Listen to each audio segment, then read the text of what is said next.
زانی عورت کی توبہ کا طریقہ۔ اگر ایک شادی شدہ عورت سے کئی بار زنا سرزد ہو اور مختلف مردوں کے ساتھ اب وہ توبہ کرنا چاہتی ہے اور اسے بہت شدید ندامت ہے، تو اب وہ کیا کرے؟ کیا اس سے نکاح ختم ہوگا اور اس کی توبہ کے لیے کیا شرط ہوگی؟ زنا بہت بڑا جرم ہے۔ قرآن میں اللہ نے فرمایا یہ اپنی خواہش پوری کرنے کا بہت برا راستہ ہے، اور کنواری لڑکی کا زنا کرنا بہت بڑا جرم، شادی شدہ کا تو اور بھی بڑا جرم، اور مرد کا زنا کرنا بھی بہت بڑا جرم، عورت کا زنا کرنا اس سے بھی بڑا جرم ہے۔ تبھی اللہ نے جب زانی کی سزا بیان کی ہے نا، تو عورت کا ذکر پہلے کیا۔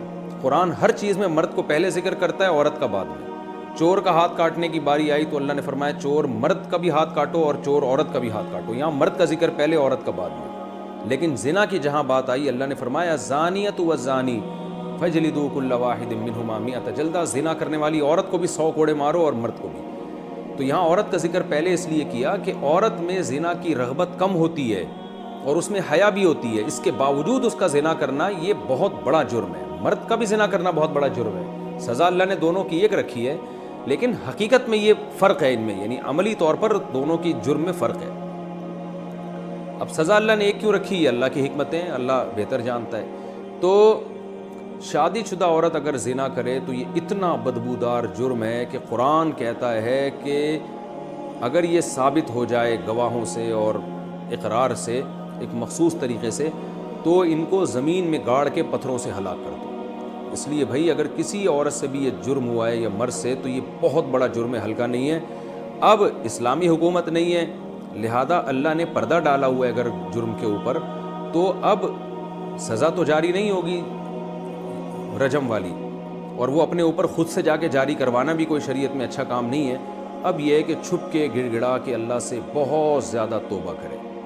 اللہ غفور الرحیم ہے، بڑے بڑے گناہوں کو معاف کر دیتا ہے، اور آئندہ کے لیے ولا تقربوا الزنا، قرآن کہتا ہے ایسے کام بھی مت کرو کہ زنا کی طرف تمہاری رغبت ہو۔ اس خاتون کو چاہیے کہ خوب گڑ گڑائے اللہ سے اور کچھ صدقہ خیرات بھی کرے، اور دوبارہ من تاب وآمن وعمل عملا صالحا، جیسے اللہ نے سورہ فرقان میں فرمایا جو توبہ کر لے گا اور اپنے عقیدے کو مضبوط کر لے گا اور آئندہ نیک اعمال اختیار کر لے گا، تو اللہ اس کے گناہوں کو معاف کر دے گا۔ تو ان کو چاہیے خوب اللہ سے توبہ کریں اور آئندہ کے لیے اپنی زندگی تبدیل کر دیں۔ اللہ غفور رحیم ہے، اور اس پھر سچی توبہ کرنے کے بعد اس جرم کو بھول جائیں، نہ کسی کے سامنے تذکرہ کریں، نہ خود سوچیں ایسے جیسے کبھی کیا ہی نہیں ہے، ایسے اپنے بارے میں یہ ذہن میں رکھیں کہ جیسے میں نے کبھی یہ کیا ہی نہیں ہے، بار بار اس کو سوچیں نہیں۔ پھر ناجائز تعلقات میں لیے گئے تحفے کا حکم۔ اگر کسی کا ناجائز ریلیشن ہو اور محبت میں تحفے کا لین دین ہو، تو کیا اب ان تحفوں کا حکم کیا ہوگا؟ کیا وہ واپس کرنا ضروری ہے؟ اگر اب اس بندے سے رابطہ نہیں ہے تو کیا اس سے رابطہ کر کے اسے سارے تحفے واپس کیے جائیں یا اس کی قیمت واپس لی جائے، یا اس کی قیمت واپس کی جائے؟ اس بارے میں رہنمائی فرمائیں۔ دیکھیں اگر کسی سے خدا نخواستہ ناجائز تعلق تھا تو اس نے جو گفٹ اس تعلق کو پیدا کرنے کے لیے دیے، یعنی کسی نے کسی عورت کو گفٹ دیے، نیت اس کی یہ تھی کہ تاکہ اس گفٹ سے یہ میرے ساتھ ناجائز تعلق رکھے، اور خاتون نے بھی لیے اسی نیت سے کہ بھئی میں اس لیے لے رہی ہوں تاکہ میں اس کی خواہش پوری کروں، اس کے ساتھ ناجائز تعلق رکھوں، تو پھر تو یہ گفٹ کا لین دین بالکل حرام تھا، اور اس خاتون کے لیے اس گفٹ کا استعمال جائز نہیں ہے۔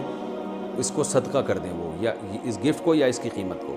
لیکن اگر ایسا نہیں تھا، گفٹ کی بیس یہ نہیں تھی کہ یہ تعلق برقرار رہے، تو ناجائز تعلق تو برا ہے، لیکن گفٹ اس بیس پہ نہیں دیا گیا تھا، تو پھر اس گفٹ کا جو لینا ہے وہ گفٹ حرام نہیں ہوگا۔ ہاں یہ ضرور کہیں گے ناپسندیدہ ہے، نامناسب ہے، بہتر تو یہی ہے کہ اس کو بھی گفٹ یعنی اس کو بھی صدقہ کر دیا جائے، لیکن اس کا صدقہ کرنا پھر لازم نہیں ہے۔ البتہ یہ کوئی پاکیزہ اور حلال طیب میں شامل نہیں ہے یہ چیز، کیونکہ نامحرم مرد اور عورت کا کوئی اس طرح کا لین دین جبکہ ان کی نیتیں بھی ٹھیک نہ ہوں، یہ بہرحال مکروہ اور ناپسندیدہ ہے، لیکن اس کو حرام نہیں کہیں گے اس صورت میں۔